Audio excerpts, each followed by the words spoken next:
hablamos de intersecciones, ya sabemos que nos referimos a dos vías que están al mismo nivel. Cuando una vía pasa por encima de la otra, se le llama intercambio, ¿no? Entonces lo que vamos a ver es intersecciones a nivel.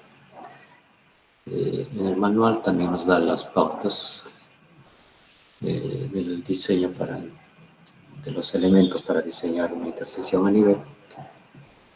Y en el manual está, digamos, un poquito más engorroso. Entonces he optado por desarrollar esa parte con un procedimiento más práctico, más simplificado, que he sacado de una bibliografía colombiana y que va de la mano también con nuestro manual.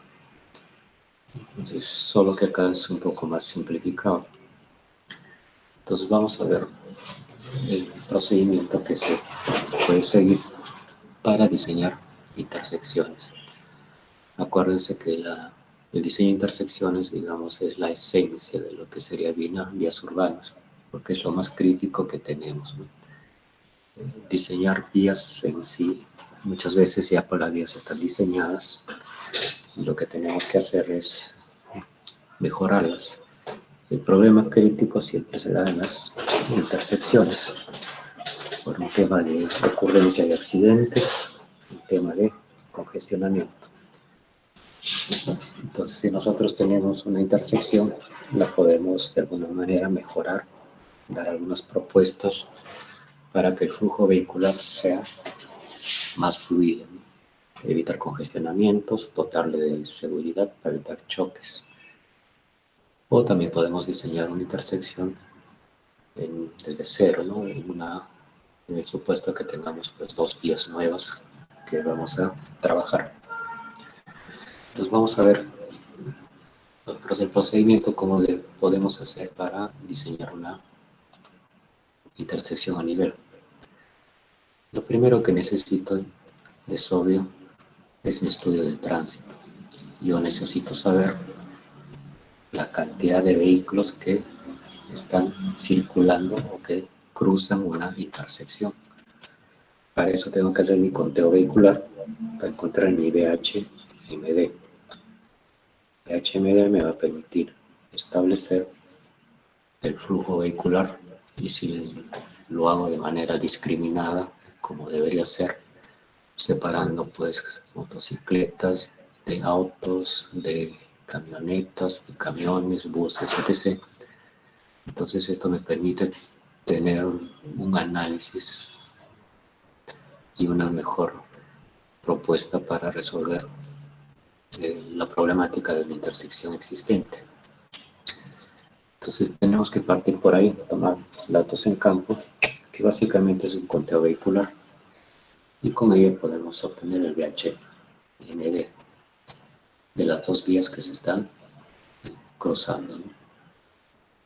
De esas dos vías, el VHMD también me va a permitir establecer cuál de ellas tiene mayor flujo vehicular, y el que tiene el mayor flujo vehicular la establecemos como vía principal, y la que tiene el menor flujo vehicular sería nuestra vía secundaria. Entonces, normalmente en una intersección a nivel, que son dos vías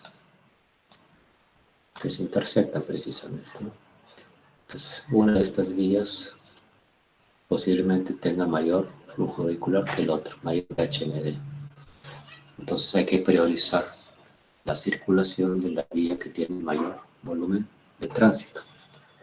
Esa sería nuestra principal, y la otra que tiene menos volumen sería nuestra vía secundaria, lo que le llamamos también la preferencial, y la otra que es la no preferencial.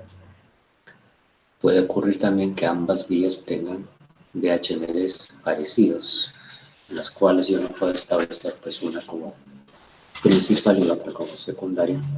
Entonces en ese caso también hay que ver cómo hacemos el tratamiento de esa intersección para que ambas vías tengan un adecuado flujo vehicular. Pues generalmente cuando eso ocurre le dotamos de semaforización para poder resolver esa intersección. Pero si una es principal y otra es secundaria, entonces A lo mejor no necesito semaforizar, pero sí señalizar y dotar de los elementos adecuados para la intersección, que es lo que vamos a ver a continuación en un momento. Entonces el estudio del tránsito es clave, y con eso me dice si se requiere uso programas de computador apropiados, un software. Entonces, si yo tengo el VHMD de mis vías, habiendo hecho un conteo adecuado, y a través de software de simulación, puedo yo reproducir en un modelo en computadora lo que ocurre en la vida real de campo. Y en ese modelo computacional yo puedo ir proponiendo alternativas de solución. Y luego, corriendo la simulación en el modelo, puedo ver si mejora o no mejora el flujo vehicular de mi vía, haciendo uso del simulador precisamente. Entonces esa es la ventaja de tener un simulador. Yo les había colgado en el Classroom la versión estudiantil del PTVsim, pero lamentablemente la versión estudiantil ya no tiene soporte del fabricante y no está funcionando.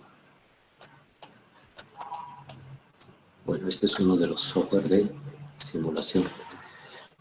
Entonces, si no contamos con la versión estudiantil, que era de uso indefinido, tenemos el PTVsim también de prueba. La versión de prueba te da 30 días de prueba gratuitos, y a partir de ahí ya te pide que compres el software. Entonces se puede usar pues para efectos de un trabajo corto, en el caso de ustedes, para que lo conozcan, el de versión de prueba, que les habilita por 30 días. Lo descargan, lo utilizan, pero después ya se bloquean. Aparte del PTVsim hay otro software que se llama el Syncro. Hay varios en realidad, ¿no? Pero estos son entre los más conocidos, digamos, el Syncro. Este va por la versión 8. También es un software de simulación. Entonces, ¿estos qué cosa me permiten? Justamente mis datos de campo, y yo traslado las dimensiones geométricas de la intersección. Incluso el PTVsim ya trae como una especie de Google Maps, y yo rápidamente puedo ubicar las calles de Huánuco. O en todo caso, me permite importar del Google Earth o del Google Maps, me permite importar las calles. Entonces, a nivel de simulación, incluso no necesitaría hacer un levantamiento de medidas, ¿no?, de la intersección. Simplemente lo capturo del Google Maps, lo paso al software PTVsim, y lo que sí interesa y debo tomar en campo es mi conteo vehicular, correctamente mis VHMD. Obviamente el VHMD ya sabemos que tenemos que tomarlo en las horas punta, y según la calidad de trabajo que queremos hacer, pues abarcaremos varios días, ¿no? Podría ser de lunes a viernes, intermitentemente puede ser una semana, dejamos uno y hacemos una subsiguiente. Y eso ya es criterio del proyectista, ¿no? Tratar de conseguir, al final, es el mayor VHMD. Eso es lo que tratamos de encontrar, el más crítico. Y obviamente que esto ya hemos visto que depende de muchos factores. La hora punta es uno de ellos. Otros son las fechas. Ya pasó Navidad y Año Nuevo, y en esas fechas el VHMD es mayor. Ustedes habrán visto días previos a Navidad y a este fin de año cómo aumentó el congestionamiento vehicular, ¿no? Hay mayor circulación de vehículos. Y lo mismo suele ocurrir, pero en menor medida, ¿no?, fiestas patrias. En el caso de Huánuco puede ser 15 de agosto, puede ser Semana Santa. Entonces, dependencia en qué época les toca desarrollar un proyecto por ahí, traten de escoger fechas clave, y porque si no necesitarían, o si tienen el suficiente tiempo, tendrían que hacer un conteo vehicular durante, no todo el año, pero escogiendo las fechas claves del año, ¿no? Escogemos Semana Santa, fiestas patrias, 15 de agosto en el caso de Huánuco, Navidad, Año Nuevo, y de ahí tratamos de encontrar el mayor VHML. Pero si no tienen todo ese tiempo, entonces trabajan pues en el periodo en que tienen que desarrollar el trabajo y buscan siempre el máximo. Y eso pasa por escoger horas punta, ¿no? Ahora en enero ha bajado el VHMD en las calles, entonces cuando encontremos esta cifra vamos a tener un valor por debajo del que tuvimos en diciembre. Pero bueno, entonces todo eso depende de las circunstancias, ¿no? Entonces hay que aplicar un buen criterio. La idea es tratar de conseguir un mayor VHMD, pero tampoco se trata de exagerar, ¿no? Y esto nos permite después introducir los datos a cualquiera de estos software de simulación y ahí recreamos cómo están fluyendo los vehículos. También se puede hacer conteo peatonal igualmente. Y luego de eso, ahí en el software vamos proponiendo ya algunas alternativas de solución. Y vamos viendo, corremos nuevamente el simulador y vamos viendo si mejora o no mejora el flujo vehicular. Por eso los mismos software nos arrojan valores o indicadores que nos permite darnos cuenta si estamos mejorando o no el flujo vehicular. Porque la idea es esa, si yo tengo una intersección, lo que quiero es mejorar el flujo. Eso significa que los vehículos crucen la intersección lo más rápido posible, ¿no? Y que no se generen embotellamientos. Entonces la idea es pues, que un vehículo que llega a la intersección la cruza rápidamente y sale inmediatamente. No se queda por esta zona congestionando. Entonces hay factores que obviamente van a escapar a nuestro control, como es el clásico de los que hacen servicio de transporte, IAGs, colectivos que se estacionan por acá y congestionan. Entonces esa parte ya más corresponde a lo que es fiscalización y control por parte del municipio.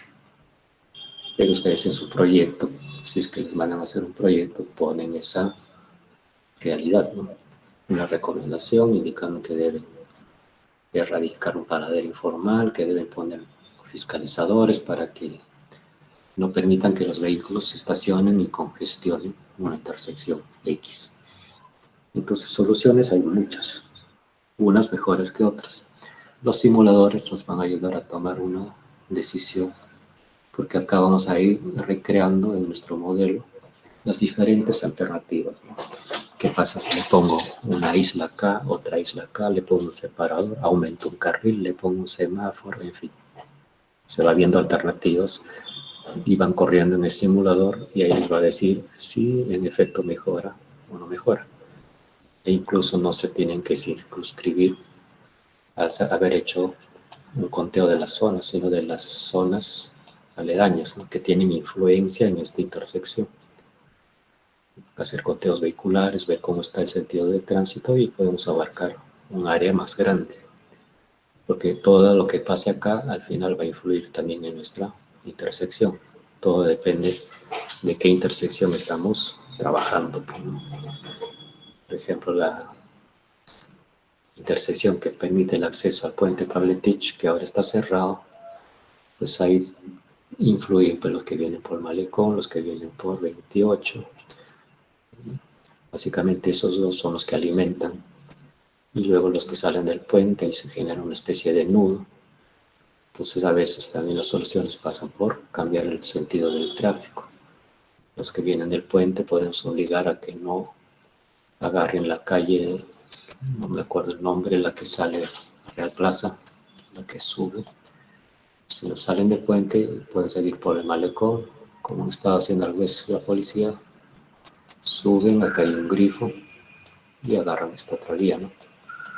Se dan esta vuelta, pero ya evito que estos señores hagan esta figura y los que vienen por 28 y acá se genera un nudo. Entonces eso se puede correr en el simulador, ¿no? Pues para eso también necesitamos hacer ya conteos vehiculares de vías aledañas.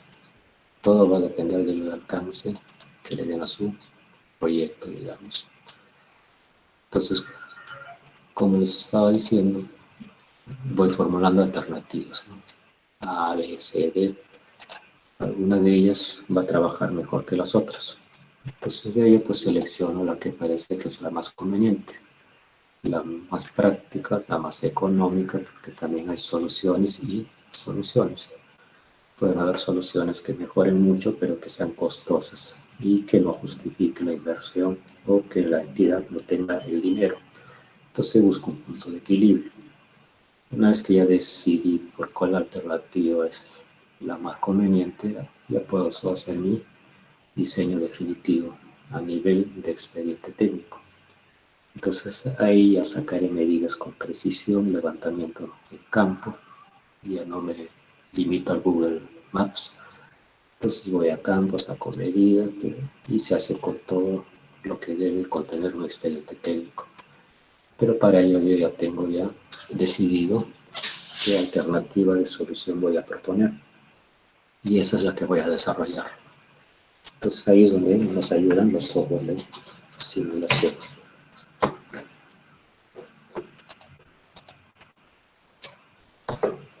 Criterios generales. ¿Cuáles son los criterios cuando yo diseño una intersección, ¿no? ¿Cuáles son las pautas que yo debo manejar?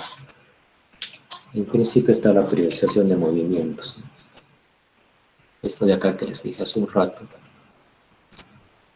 yo debo permitir o dar prioridad a las vías que son principales.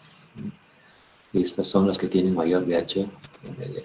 Entonces, dos vías que se intersectan, la que tiene mayor VHMD, a ese le debo dar preferencia de circulación. Si decido finalmente poner un semáforo, con el cálculo del semáforo seguramente me va a arrojar mayor tiempo de luz verde a la vía principal, porque eso está ligado al VHMD.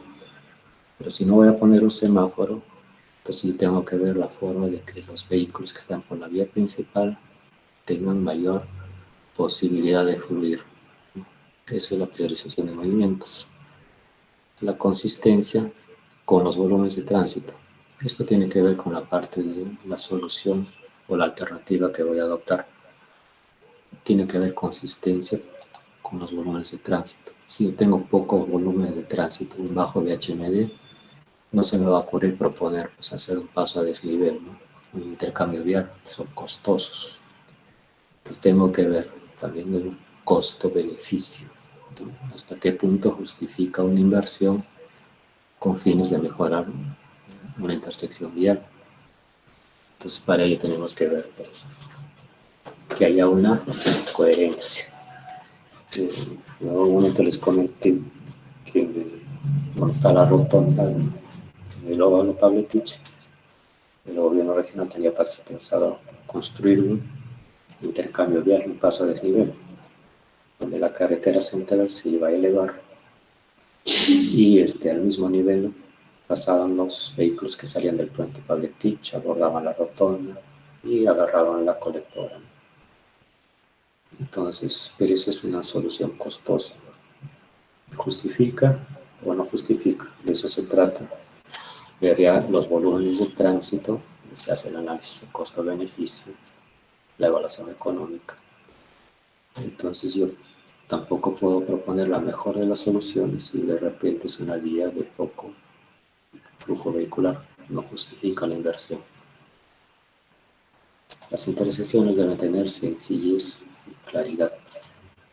Si yo le pongo a la intersección demasiados elementos, lo recargo, se complica, no tiene claridad, no hay sencillez. Y en lugar de aliviar, termina confundiendo al conductor. Entonces el conductor como que se pierde al llegar a esa intersección con demasiados elementos. Entonces siempre tenemos que buscar la mayor sencillez y claridad, de modo tal que los conductores crucen esa intersección sin tener confusión, no tengan claro por dónde tienen que abordar la intersección. La separación de movimientos, eso también es importante. Esto se refiere a que tratar de alguna forma, si es que yo tengo una intersección donde van a fluir todo tipo de vehículos, en lo posible pues tratar de separar carriles de baja velocidad con alta velocidad, y también dotarle de isletas, señalizaciones. ¿Para qué? Para que los vehículos que van en una dirección no tengan que girar en alguna otra dirección, en una intersección, tengan el movimiento, tengan un carril separado, ¿no? Eso lo vamos a ver en un instante. Entonces, separar movimientos es ordenar, ¿no? Que no estén entremezclados los vehículos en todos los carriles, sino que se vayan organizando en función a los movimientos que van a desarrollar. Y lo que es importante es la visibilidad. Justo hemos estado viendo el tema de distancia de visibilidad de cruce que se aplica en las intersecciones. Entonces, acá en la parte subrayada nos indica pues, que la velocidad de los vehículos que se acercan a la intersección deben limitarse en función a su visibilidad. Pues, habíamos visto en el ejercicio que cuando un vehículo se acerca a cierta velocidad, yo calculo la distancia de visibilidad de cruce con la fórmula que es la que debería tener el DC, y luego chequeo con lo que tengo en campo. Entonces, si el que tengo en campo es menor que el que me arroja la fórmula, que es lo que tenemos que hacer, obligar al vehículo a bajar la velocidad cuando se acerca a la intersección. De esa forma yo aseguro que ese vehículo pues, aborde la intersección con mayor seguridad. Entonces a eso se refiere que debe limitarse en función a la visibilidad. Vale decir, haz que tu vehículo baje su velocidad a la que corresponde para que tenga una buena visibilidad. Pues esto también lo hemos desarrollado en el ejercicio y hemos hecho algunos análisis, ¿no? ¿Qué pasa si esto? ¿Qué tal si hago lo otro? Normalmente pues en las intersecciones los vehículos tienen que bajar la velocidad, ¿no? Esa es la forma más segura de abordar. Pero a veces hay intersecciones donde hay poco flujo de tránsito, entonces no amerita, ¿no? Entonces los vehículos podrían mantener su misma velocidad y hay que dotarles de la visibilidad adecuada, ¿no? Para que no bajen la velocidad y puedan cruzar la vía sin dificultad. Entonces, todo depende también de qué cosa tengo en esa intersección. No todas las intersecciones tienen el mismo comportamiento. Esto de la perpendicularidad también les indiqué que lo que hay que buscar es que las intersecciones sean perpendiculares entre sí, ¿no? Y lo posible que tengan 90 grados. Y si no es 90 grados, si lo tenemos de esta forma inclinada, este ángulo que se forma acá, como mínimo se permite 60 grados. Entonces tendría que estar entre 60 y 90 grados este ángulo, para que se optimice, digamos, el flujo en esa intersección. Puede haber casos en que no logre los 60 grados, entonces en ese caso ya tendría que ver la posibilidad de usar una rotonda, pero la rotonda requiere de un espacio, ¿no? Puede ser una mini rotonda, pero igual necesito mayor espacio. Entonces, casi extremo si tengo que convivir con una intersección que no cumpla los 90 grados, voy a tener que restringir más las velocidades cuando haya un acercamiento a esa intersección. Entonces siempre hay propuestas para solucionar o mejorar, para aliviar el flujo. Obviamente algunas van a permitir que se mejore la velocidad o el flujo vehicular en la intersección y que se congestione menos. Pero hay casos en que es complicado conseguir eso, ¿no? Entonces habría que optar ya por vías alternas.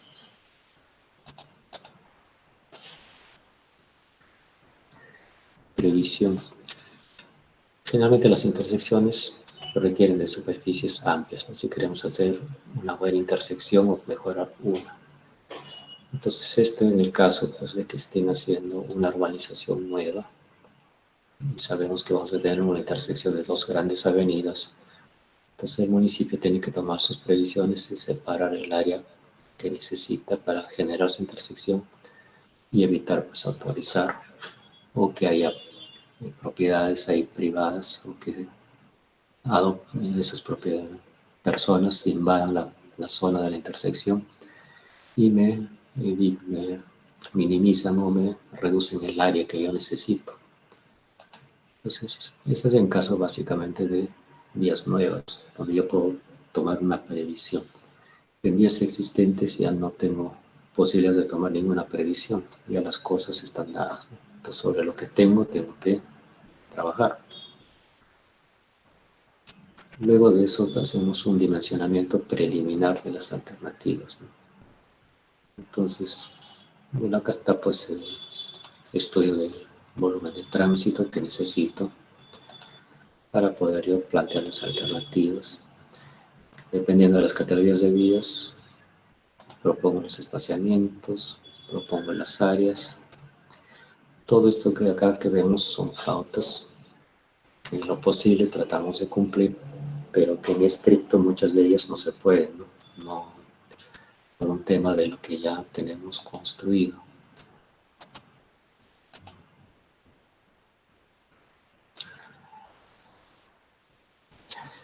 Entonces, para determinar pues, las dimensiones preliminares, vale decir anchos de carriles, los tamaños de las isletas, de las separadoras, va a depender pues del espacio que disponga y también de la cantidad de vehículos que están circulando por esa vía. Tenemos que buscar un punto de equilibrio. Puede haber vías tan congestionadas que esto resulta complicado.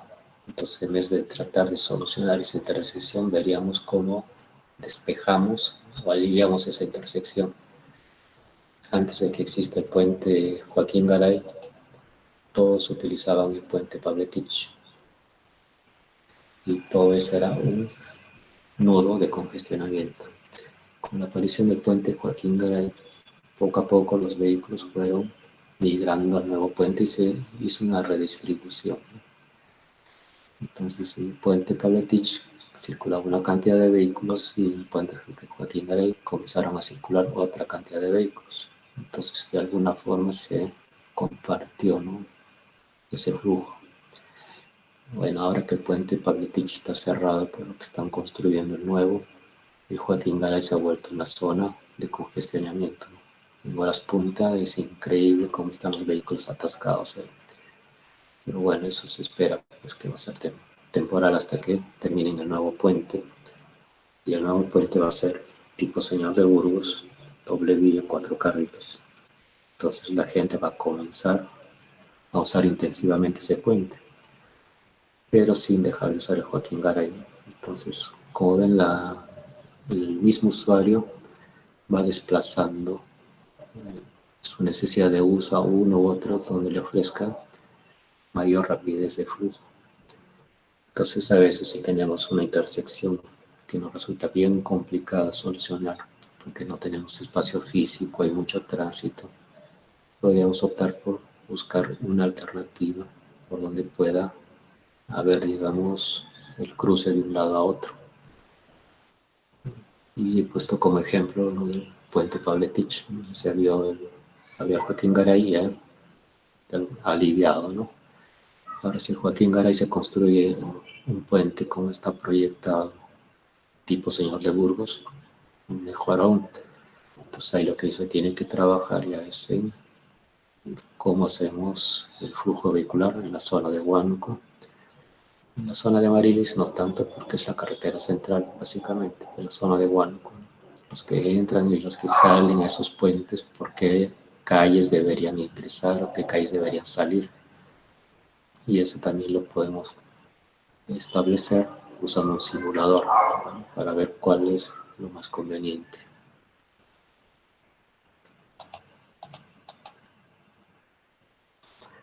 Una vez que ya pues, he optado por mi solución o mi alternativa, que es la más conveniente, ya paso a hacer mi proyecto definitivo, ¿no? Entonces, acá los volúmenes de tránsito de diseño proyectamos con un horizonte de 10 a 20 años, ¿no?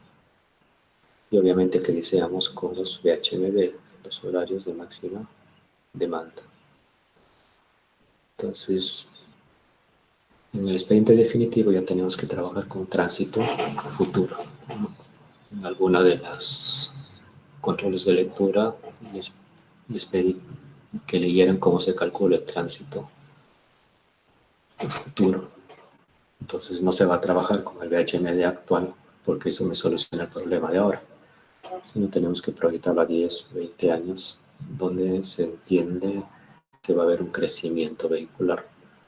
Y proyectamos y trabajamos con eso para que nuestro proyecto tenga esa vida útil, digamos, ¿no? Antes que comience a colapsar de nuevo. Que ahora se está produciendo pues en todos los lugares un fenómeno de que hay mayor uso de bicicletas. Entonces eso también es un elemento que hay que tomar en cuenta, ¿no?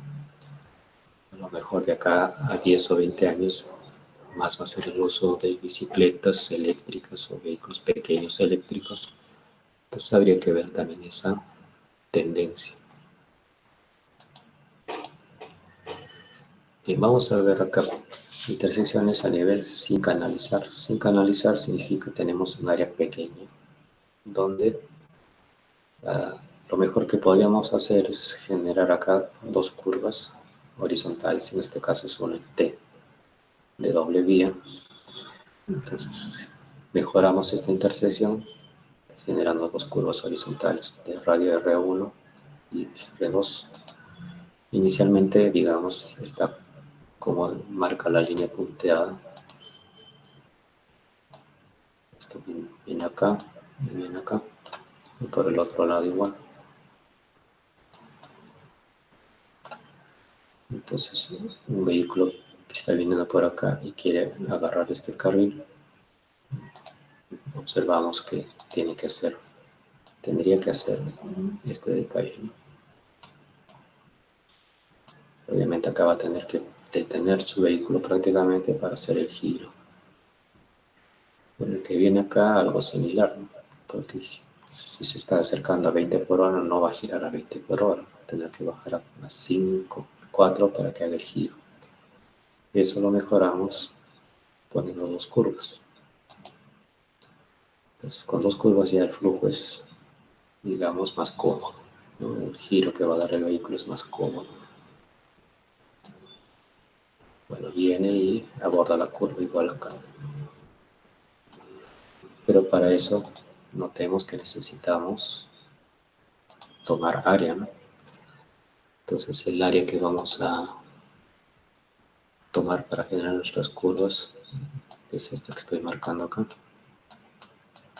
Si por acá hay propiedad privada, ya nos complicó, no vamos a poder. Y en todo caso, en el mejor de los casos, si es que no tuviera ochavo, a lo más le podríamos generar un ochavo acá. Entonces en Huánuco tenemos ese problema. No vamos a poder generar curvas circulares. Estamos hablando de Huánuco ciudad, ¿no? Entonces es posible que en Amarilis, en Vilcomarca, a lo mejor otras vías, todavía tengamos esta posibilidad de generar curvas. Pero en Huánuco ciudad ya la cosa es complicada, no hay forma. Tendríamos que expropiar partes del terreno en esquina. Pero bueno, una forma de mejorar una intersección es tratándole de curvas para que giren los vehículos. Este es el T, este es el cruce en X. En este caso tendremos ya 4 curvas con 4 radios. Ahora, ¿qué radio voy a utilizar? El radio mínimo del vehículo de diseño. Y eso sí, revisan, se acuerdan, está en una parte del manual que hemos visto, cuánto vale el radio mínimo. Y son curvas simples, ¿no? No es curva compuesta, curvas simples que generamos acá. En función del vehículo de diseño conseguimos los radios mínimos y con eso podemos generar nuestras curvas horizontales. Acá este ángulo alfa entre 60 y 90 grados, ¿no? La ventaja en Huánuco, si es que hay alguna ventaja, es que nuestras calles están a 90 grados.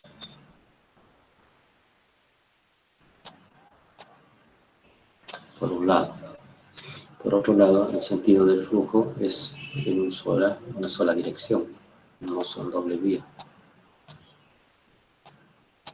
Pues esto nos facilita un poco, digamos, el flujo, ¿no?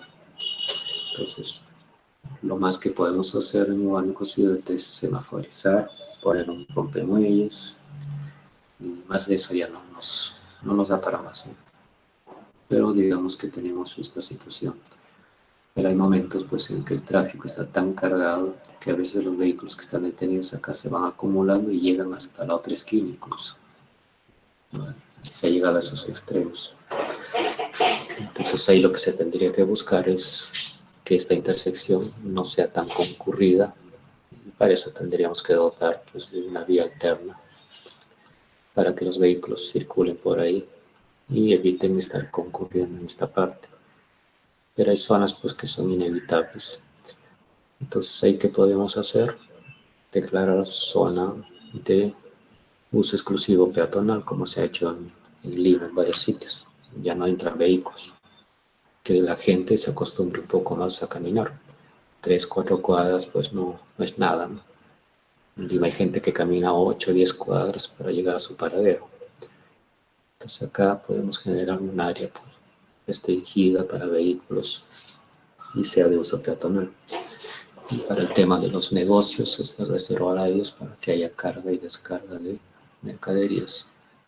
Entonces es otra alternativa porque ya no tenemos espacio, no hay forma de mejorar, digamos, la intersección. Entonces estos esquemas acá son sin canalizar porque no tenemos ni isletas ni bermas centrales. Esto es cuando tenemos áreas pequeñas, ¿no? Bueno, los criterios se les voy adelantando. El ángulo alfa entre 60 y 90 grados, ¿no? Es lo preferible. Los radios mínimos corresponden al radio mínimo de giro del vehículo de diseño. Esto lo sacamos de la tabla que está en el manual. Acá me indica que la pendiente es cuando dos vías se intersectan y digamos una tiene pendiente, ¿no? La típica o el ejemplo de intersección de Guayopampa, ¿no? Con la carretera central. Si esta es nuestra carretera central, la vía de Guayopampa pues está viniendo, digamos por acá, se empalma. Si quiere cruza, si no gira por la carretera central, visto en sección, ¿no? Entonces los vehículos están viniendo por acá.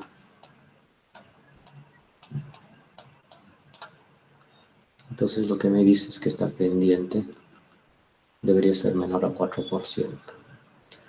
Ahora lo óptimo sería que sea al mismo nivel, ¿no? Que no haya pendiente, cero, y cruza la intersección. Pero en el caso de que tengamos esto, 4% es lo que nos recomienda. Y en el caso de que tengamos pendiente, también nos recomienda generar una curva vertical de unos 30 metros de longitud de desarrollo de curva. Y lo principal es esto que debemos cuidar, que debe satisfacer la distancia de visibilidad de cruce. Ya hemos visto que si con fórmula no lo satisface, restringimos velocidad para los vehículos que acceden a la intersección, estén obligados a bajar la velocidad. De esa forma aseguramos que no haya accidentes en esa intersección. Este ya es en el caso de canalizadas. Entonces observen en esta situación, en T, ya le hemos puesto dos isletas direccionales. Le hemos dotado de un carril de aceleración, uno de desaceleración, una isleta separadora. Entonces, precisamente vamos a ver también cómo encontramos las dimensiones para diseñar un carril de aceleración y uno de desaceleración. Generalmente, por las vías que son principales suelen tener velocidad de diseño más altas que las secundarias que llegan a esa vía. Digamos que acá la velocidad de diseño de esta vía principal, que es la horizontal, podría ser pues de 80 por hora, por poner un valor. Y esta que está viniendo por acá, que es la secundaria podría tener una velocidad de diseño de 60. Entonces, este carril de aceleración precisamente le permite a este vehículo que quiere abordar este carril, una vez que entra al carril de aceleración, sale de la vía, llega a este punto y acá tiene la posibilidad de acelerar su vehículo para que entre a esta vía.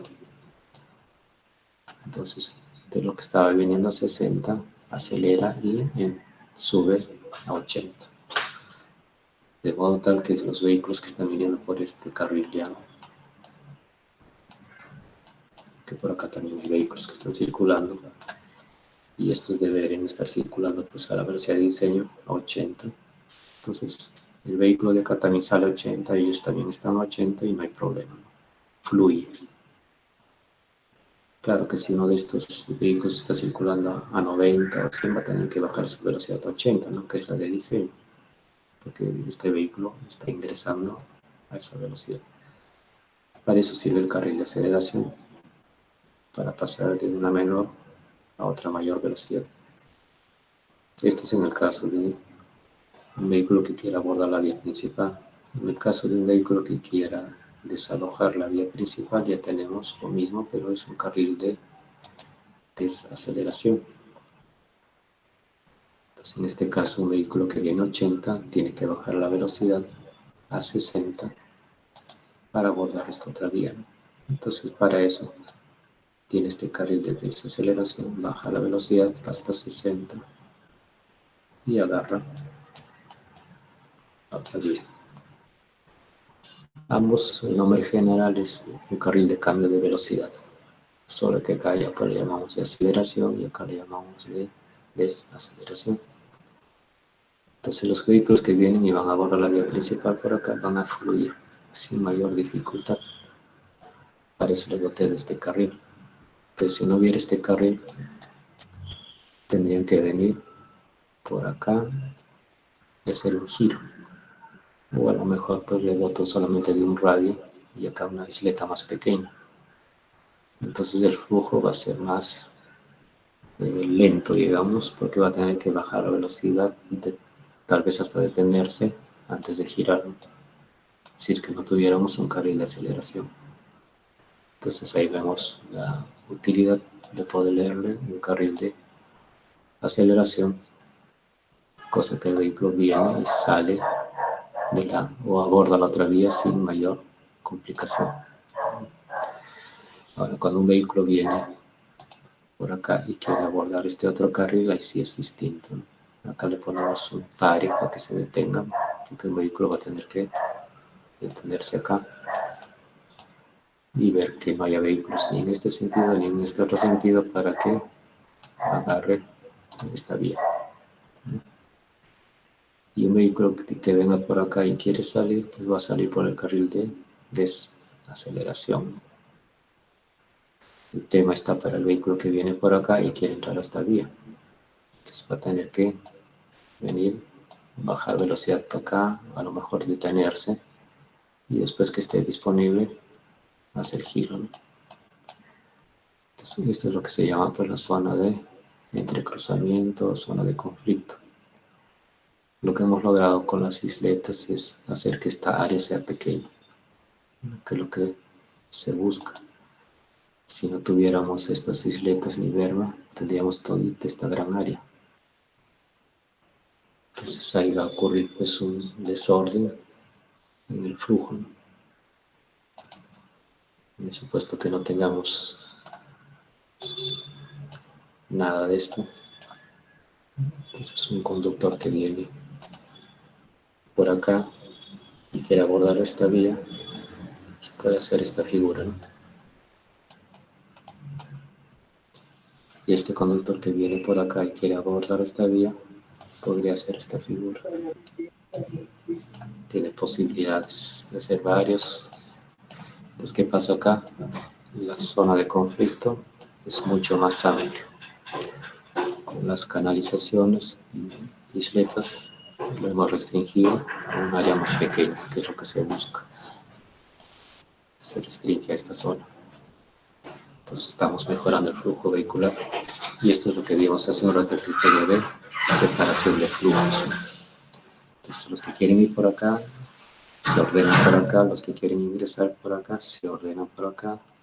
Estamos haciendo una separación de flujos. Veamos otro esquema. Otra intersección en T, donde tengo más área. Y acá tengo ya la posibilidad de generar un carril de acumulación o de giro a la izquierda, que también se le llama.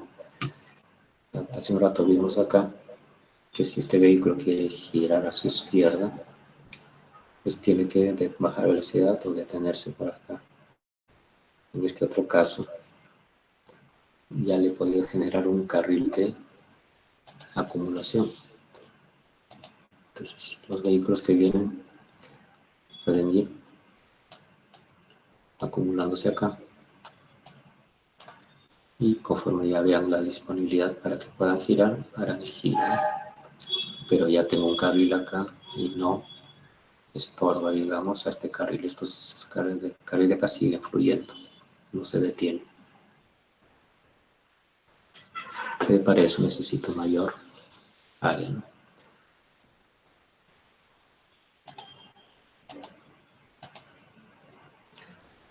Otro esquema canalizado en cruz, 4 isletas, 2 venas separadoras, 4 carriles de cambio de velocidad, 2 de aceleración y 2 de desaceleración. Y bueno, acá también igual, ¿no? La zona de conflictos o de entrecruzamiento está restringido básicamente a esta área, ¿no? Que si no tuviera isletas ni bermas, tendría todita esta área. Los vehículos pueden hacer cualquier cosa, entonces lo reducimos. Para eso están nuestras isletas, nuestras bermas, que obligan a los conductores a circular o a que el entrecruzamiento se dé en esta pequeña área.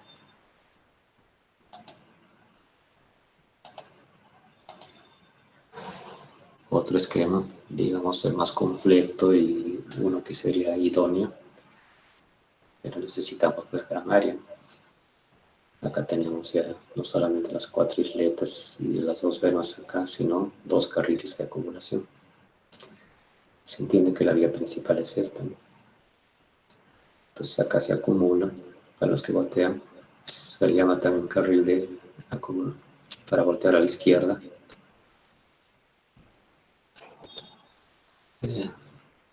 Porque los vehículos que están acá pues van a voltear a su izquierda y si lo ves por acá, estos también voltean a su izquierda, ¿no? Entonces, carril de volteo a la izquierda o carril de acumulación son nombres con los que se les conoce. Entonces vamos a ver cómo encontramos las dimensiones para calcular los carriles de aceleración, los de desaceleración, cómo encontramos valores para diseñar un carril de acumulación, las isletas. Entonces, básicamente los elementos que componen una intersección. Los radios, ya hemos dicho, los sacamos de radios mínimos del manual. Si le podemos dotar más radio que los mínimos, en buena hora, ¿no? Podría ser más radios mayores, entonces estas curvas son más holgadas, ¿no? Bueno, los criterios de estas intersecciones en T son los mismos que los que vimos, perdón, en cruz, son los mismos que los que vimos en T, ¿no? El ángulo alfa entre 60 y 90, este ángulo alfa, los radios mínimos que ya les dije, igual las pendientes, si es que hay pendiente, 4% debería ser el máximo y si es posible menor, idóneo, 0% al mismo nivel. Igual que las curvas verticales, debe satisfacer la distancia de visibilidad de cruce. Y acá le incrementan el diseño de carriles de cambio de velocidad, vale decir los carriles de aceleración y de desaceleración, son los carriles de cambio de velocidad.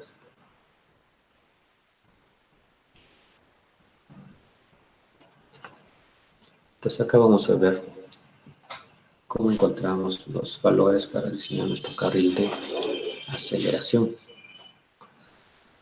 Tenemos la vía principal, que es la calzada de destino, y por acá está viniendo el ramal, ¿no? Este es un general, un genérico, pero que lo podemos aplicar también. Acá. Al final es lo mismo, solo que este está en una intersección. Este genérico también nos sirve cuando tenemos que una vía quiere ingresar a otra, ¿no?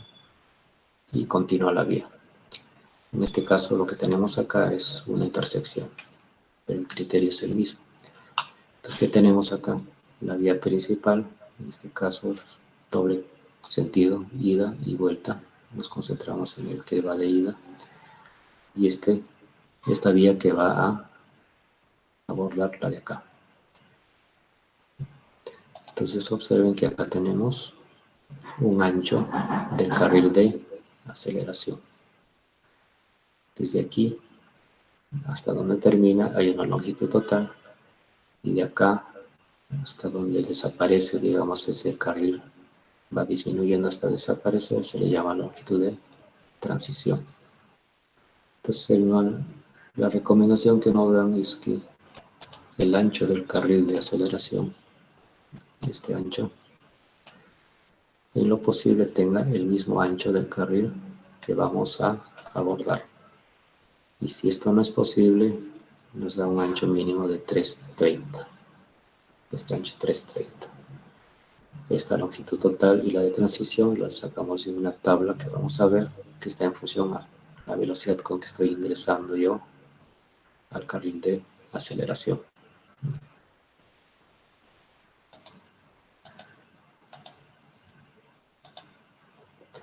Bueno, acá están, ¿no? Los 330 metros el ancho mínimo. Si podemos tener el mismo ancho del carril al que estoy abordando, en buena hora. Si digamos este ancho de acá es 350, lo ideal sería tener acá también 350. 350, 350 y luego por acá ya desaparece y quedo en el carril. Ya aceleré acá, ¿no? Si no logro mis 350, 330. Y la tabla que me permite encontrar la longitud de transición y la longitud total está acá. Acá tenemos las velocidades de la vía a la cual yo voy a ingresar. Y estas son las velocidades de la vía secundaria, digamos, que está accediendo, ¿no?, al carril de aceleración. Entonces acá tenemos el cuadro en dos bloques, ¿no?, la parte superior, la parte inferior. Y esta parte de acá es cuando yo accedo a una vía principal, y esto es cuando yo accedo a una vía secundaria. En el caso de una intersección, lo que va a ocurrir es que yo voy a acceder generalmente pues a una vía principal, ¿no? En la secundaria estoy accediendo a una vía principal. De una secundaria estoy accediendo a una vía principal. Pero ese cuadro también me permite, en el caso de que yo no esté en una intersección, sino en el esquema que vimos, este de acá, donde una vía está accediendo, y esto puede ser principal o puede ser secundario. Entonces, cuando es secundaria esta vía, tengo la zona inferior del cuadro. Pero ahora, para efectos de lo que es intersección, trabajamos con la zona superior, ¿no?, porque hemos visto que en una intersección estamos viniendo de una secundaria a una principal, pero tenemos también la zona inferior en el caso que les acabo de indicar. Entonces supongamos que yo estoy viendo, pues, o yo quiero ingresar a una vía principal cuya velocidad de diseño es 80 por hora. Y observen que acá nos vamos a pintar primero todo esto. Pues si yo quiero ingresar a una vía cuya velocidad de diseño es 80 por hora, acá ya me da la longitud de transición, me dice que tiene que ser 65 metros. Ya tengo mi longitud de transición. Y mi longitud total, que lo voy a hallar acá, está en función a con qué velocidad la vía secundaria está abordando a la principal. Vale decir, esto vendría a ser la velocidad de diseño de la vía secundaria. Si mi velocidad de diseño de la vía secundaria, por decir, es 40, entonces mi longitud total que voy a necesitar es 185 metros. Y la transición es 65. Entonces acá yo tengo las posibilidades en función a la velocidad en que yo ingrese. Obviamente que cuanto a mayor velocidad yo ingrese, necesito menos longitud total. Incluso me da la posibilidad cuando yo tengo mi vehículo detenido. Si yo tengo mi vehículo detenido, necesito 235 metros. ¿Para qué? Para pasar de 0 a 80. Pero si yo estoy ingresando a la vía a 25, necesito 215 y así. En este caso, si yo voy a ingresar a la vía con 40, necesito 185. Entonces voy a pasar de 40 a 80 por hora. Y así de simple, 185 y 65 de transición. Y esas serían las medidas que tengo. 185 y transición 65, ¿no? Eso es lo que nos... 80, 185, 65. Esta longitud sería 185.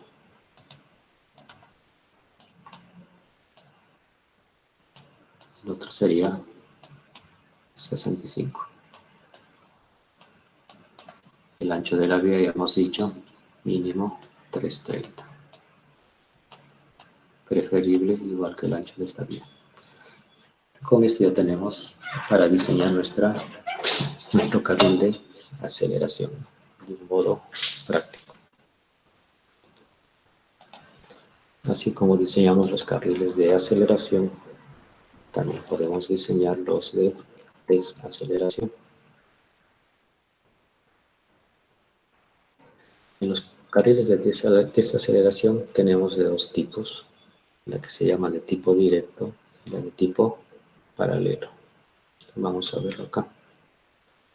Esta es la de tipo directo, en la cual no se genera un carril paralelo como acá, sino desde este punto se va abriendo la vía con un ángulo beta. Se abre la vía hasta que en este punto, que ya sale de la vía, digamos, logra el ancho del carril de salida, que también es 330 mínimo. Y por acá ya ingresó a la otra vía, ¿no? En este caso estoy desacelerando, bajando mi velocidad, ¿no? O si no, le doto de un carril también, igual que un carril de aceleración, pero este caso es para desacelerar, ¿no? Entonces, digamos, yo estoy viniendo, quiero pasar de 80 a 60, estoy por acá por 80, ingreso y voy bajando mi velocidad. Y cuando llegue a este punto, ya debo estar en 60 para abordar la otra vía. Entonces, igual tenemos pues la tabla para encontrar estos valores. Entonces, acá este ángulo beta nos recomienda entre 2 y 5 grados, ¿no? Cuando lo quiero hacer de forma directa. Entonces, de forma directa no hay carril, sino ensancho o genero este carril de salida y que a la vez me sirve para desacelerar. Y acá sí genero un carril paralelo donde voy a tener una longitud de transición donde voy a ensanchar mi vía hasta aquí, donde ya debo haber generado el carril de salida. Y para eso tenemos, bueno, acá está pues los 330, ¿no? Que les dije hace un rato, que es el ancho mínimo de este carril de salida. Y tenemos la tablita que me va a dar los valores. Acá tenemos longitud de transición y la longitud total, ¿no? Igual que en el caso anterior. Entonces, esta es la vía de la cual yo voy a salir y esta es la velocidad a la cual yo voy a llegar, ¿no? Si yo estoy yendo a 80 y quiero bajar a 40, acá encuentro mis datos, ¿no? Estoy desacelerando en este caso.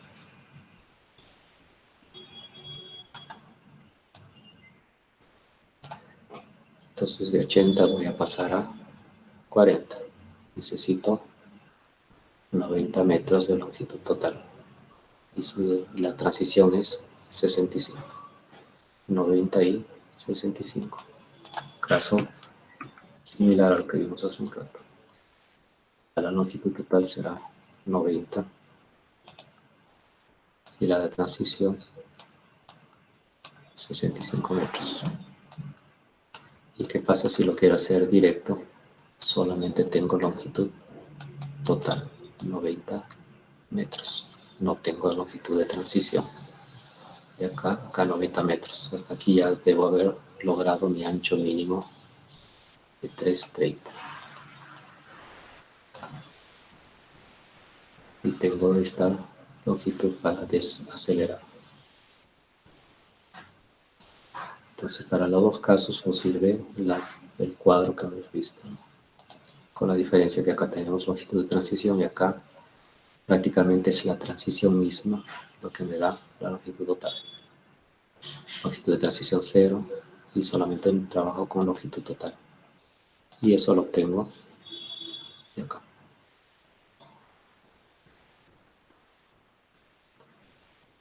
Las isletas. Entonces ya hemos visto cómo dimensionamos un carril de aceleración, uno de desaceleración. Y en cuanto a las isletas, en una de las clases vimos que debe tener un área mínima de 4.5 metros cuadrados. El criterio sigue siendo el mismo. Y acá pues las isletas direccionales nos da a modo de ejemplo, ¿no? Las formas que pueden tener. Sin berma significa pintados en el pavimento, y con berma que tienen sobrelevado, ¿no? 15, 10 centímetros encima del pavimento. Entonces acá pues hay una curva, ¿no?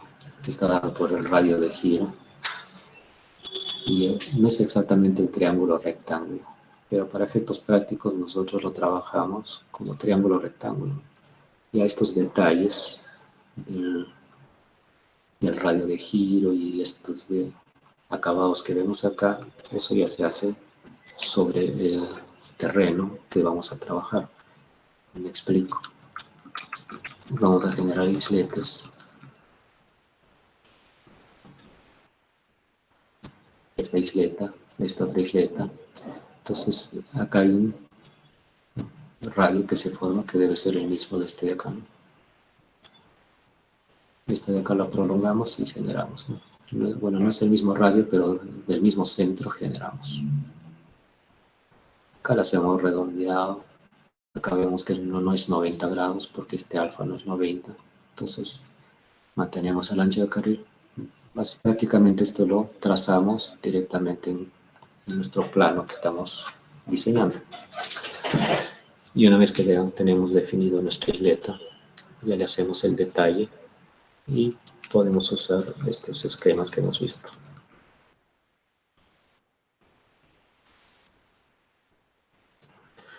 En el caso nuestro, pues de Perú, conviene usar con berma, porque ya sabemos que si lo hacemos pintado en el pavimento, no respeta, ¿no? Igual los vehículos van a venir por encima. La isleta va a estar pintada, como se dice. Y hacemos con berma, ¿no? Para que respete. Entonces, como ven, esto se adecuó a lo que hay en terreno. Para calcular, esto debe tener un área mínima de 4.5. Lo trabajo como si fuera un triángulo rectángulo. No me hago problemas. Básicamente lo que quiero encontrar es cuán grande va a ser mi isleta para respetar el área. Va a haber casos en los que no se puede respetar el área mínima también, porque tengo limitación de terreno. No es posible tratar de conseguir el área mínima. Y estos detalles de acá del radio, de esta curva, este de acá, son detalles que quedan también a criterio del proyectista. Por eso es que acá me dice de 0,5 a 1 metro, ¿no? Te da todo un rango de manejo, de 0,30 a 0,50, para hacerlo de esta forma. O puede ser también todo lleno, ¿no? Sin necesidad de que esto esté abierto. Eso ya son detalles que queda a criterio del proyectista. Antes de ver esto, lo que hay que tener en cuenta es esto de acá, ¿no? Las pautas generales, que es lo que les he dicho, ¿no? su superficie mínima 4.5 metros cuadrados. Tratar de lograr esto. Preferible me dice que sea 7. Bueno, eso. Pero como les dije hace un rato, es posible que no consigamos ni los 4.5, nosotros estamos por 4, 3.5. Entonces, ni modo, ¿no? Tenemos que adecuarnos. Pero digamos, esto es la recomendación. Esto sería lo óptimo, 7 metros cuadrados. Y también me da un lado, ¿cuánto es la longitud mínima de uno de los lados? 2,40, preferible 3,60. Entonces yo tengo el área, tengo uno de los lados, ya puedo sacar el otro de los lados cuánto mide para tener un área, ¿no?, de mi triángulo. Y como les digo, lo trabajan como rectángulo para... Necesitamos ser matemáticamente precisos en esto. Yo tengo ya un lado que es 2,30, tengo el área que es 4.5, calcularé cuánto mide este otro lado, con la finalidad de lograr mi área mínima, digamos. Y si es posible, ya pues le doy un poquito más de longitud acá, un poquito más, y estaré por encima del área mínima. Y como digo, esto lo trae plano de plata para lograr que el ancho de carril, eso sí tienen que cuidar que el ancho de carril sea 330, ¿no?, para que se empalme con el de aceleración, digamos, si es que estamos diseñando eso. Tengo yo mi carril de aceleración, 330 va a tener como mínimo. Entonces este de acá también 330 sería, ¿no?, aquí agarres el mismo ancho de carril. Entonces prácticamente el diseño pues se trabaja así, buscando las áreas de un lado mínimo. De esa forma las isletas no son nada complicados. La berma central me dice que la longitud debería ser mayor o igual a 30 metros. Este ancho estará en función a mi disponibilidad de área. Puede ser delgada o más gruesa. Puede tener esta forma de lágrima o puede ser también de otra forma, ¿no? Entonces esto también no es rígido, va a depender de la zona en la que estén trabajando. Pero si nos vamos a las recomendaciones, 30 metros, preferible 100. Entonces estamos hablando pues de avenidas que tienen un gran espacio, ¿no?, grandes avenidas. Entonces muchas veces no vamos a poder conseguir exactamente estos 30 metros y un ancho acá lo suficiente. Y a lo mejor quedamos restringidos a una berma más, algo como esto, ¿no? Claro, acá le hacemos pues redondeado, ¿no?, redondeado, redondeado. Entonces ese tema de redondeo también es un tema de seguridad, ¿no? Si un neumático impacta acá y está redondeado, es menos dañino que impacte en uno de 9 grados. Entonces podemos diseñar algo así. Y ya estamos logrando, digamos, hacer la separación, que es el objetivo de esta isleta. Entonces, pero si tenemos el área suficiente, todo el terreno que necesitamos, le podemos dotar más de 30 metros, ¿no? 50, 60, 100 me dice el óptimo, pero depende del área. Entonces acá no hay mayor dimensionamiento que hacer, tomar en cuenta lo que dispongo, pero sí es conveniente poner un separador, tal como les comenté, no me acuerdo del puente Calicanto, ¿no? Para evitar que los vivos de la película invadan el otro carril, le podemos poner un sardinero nada más, ¿no? No da para más el espacio.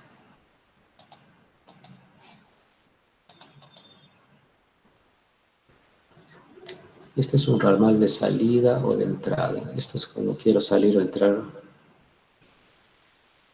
a otra. Es una intersección similar a las que hemos visto, pero digamos que estoy saliendo o ingresando a una vía que no hay mucho flujo vehicular, ¿no? Entonces la longitud del carril de aceleración y el ancho me da acá en una tablita en el lado interior al radio y obtengo en función a eso mi ancho de carril que necesito, ¿no? Acá no estamos hablando de 330, sino de un ancho que yo lo voy a calcular en función al radio.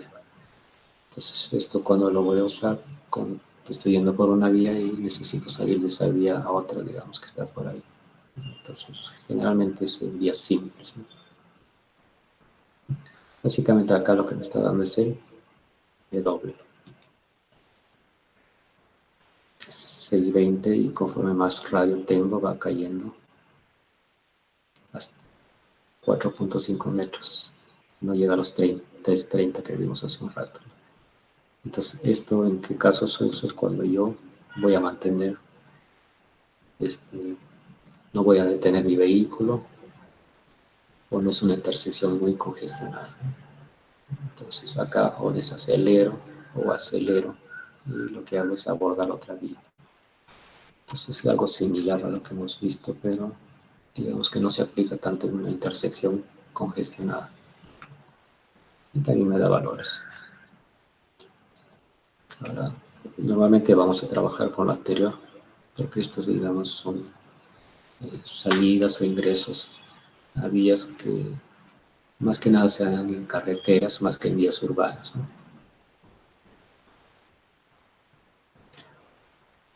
Cómo diseñamos nuestro carril de acumulación.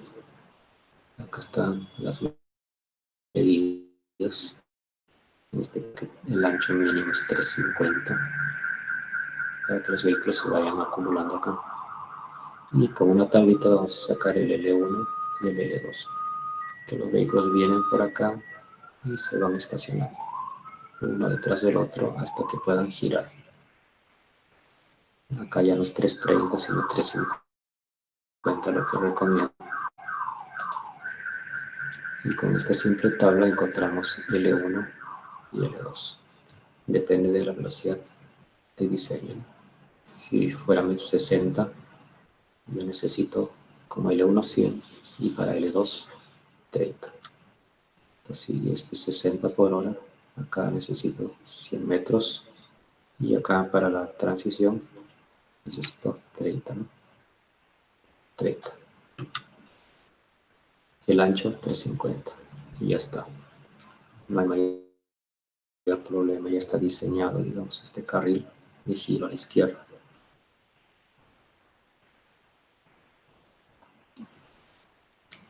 Ahora, ¿cuál debería ser la abertura del separador central cuando tenemos este caso? Acá está un carril de acumulación, y digamos acá está el otro carril de acumulación, pero acá, entre esta punta y esta punta de las bermas, debe haber una longitud mínima. Me dice que debe ser 12 metros. Y en el caso de que esta vía, digamos, tuviera 15 metros, supongamos que esta vía tiene 15 metros, está por encima de los 12 metros. Si este es el caso, me dice que a estos 15 metros le sume 2 metros y medio.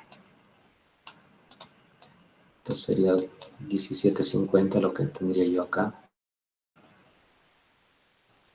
entre como separación. 15 más 2.5, 17.5. Pero si este ancho de vía es, que es, digamos, 8 metros, me dice que use 12. Si este ancho de vía es 10 metros, me dice que use 12. Eso es lo que está diciendo en la parte de aquí de texto. Si no se le suma 2 metros, 50. Y de esa forma tengo la separación que hay entre estos dos. Ahora, igual esto hay que ver en qué caso estamos, ¿no? Porque por acá podría estar viniendo pues una vía, una doble vía, la más pequeña, que tenga pues 8 metros. Entonces me dice que le dé 12. Entonces, como esto está en el sentido longitudinal, le puedo dar que si es un solo sentido, que solo está viniendo, digamos, y tiene 5 metros, entonces ya está desproporcionado, ¿no? Un carril de 5 metros y le estoy dando una separación de 12. Entonces ahí también juega el criterio del proyectista. Entonces esta es una medida, digamos, estándar de cuando se tienen dobles vías. Una de acá y acá también una de ida, una de vuelta. Entonces al final También el proyectista tiene que aplicar su criterio y no hacerlo tan desproporcionado, ¿no? Tengo acá, digamos, 5 y de pronto un ancho de 12, ¿no? Que le da libertad acá a este vehículo, haga este detalle, ¿no?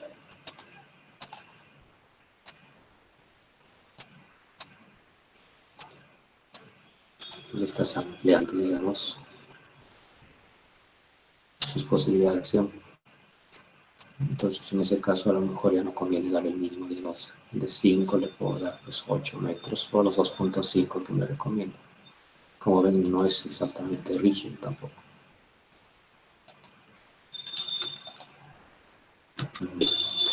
Entonces, con este hemos visto cómo podemos de forma práctica encontrar los elementos principales de una intersección, que la pueden aplicar en intersecciones pequeñas hasta medianas. Porque ya son muy complicadas y grandes, es recomendable ya usar un software.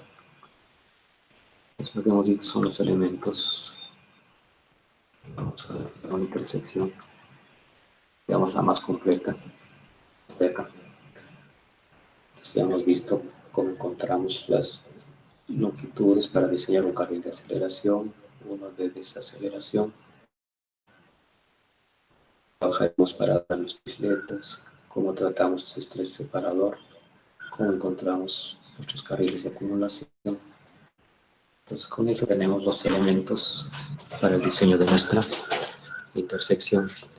Los radios ya sabemos de dónde salen. Entonces tenemos todos los elementos que componen la intersección que los podemos dimensionar.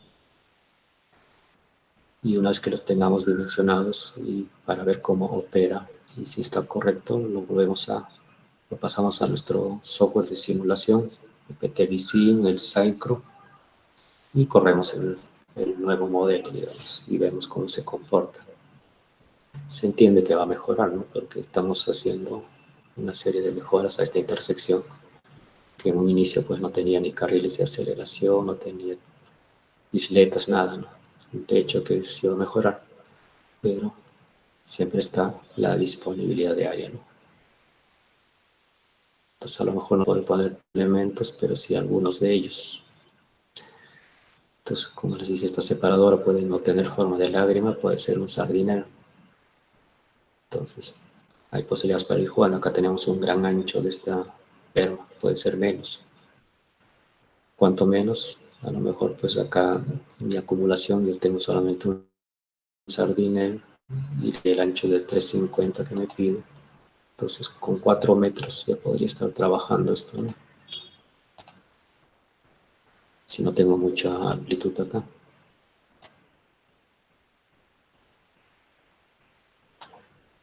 Acá le pongo un sardinero y acá ya le genero mi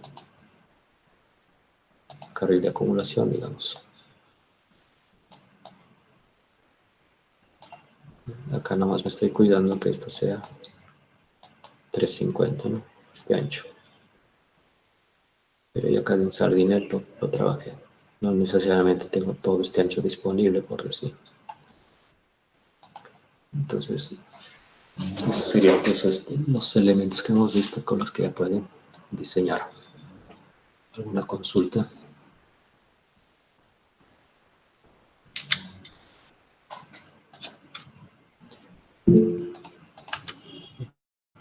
Todo claro, ingeniero. Listo. Ok. Entonces, no sé si ya tienen conformados sus grupos. En todo caso, Ingeniero, ya, ¿cómo haríamos? ¿Vamos a pasar la lista al delegado? ¿Cómo haríamos, ingeniero? sí, el delegado es el que debería consolidarlo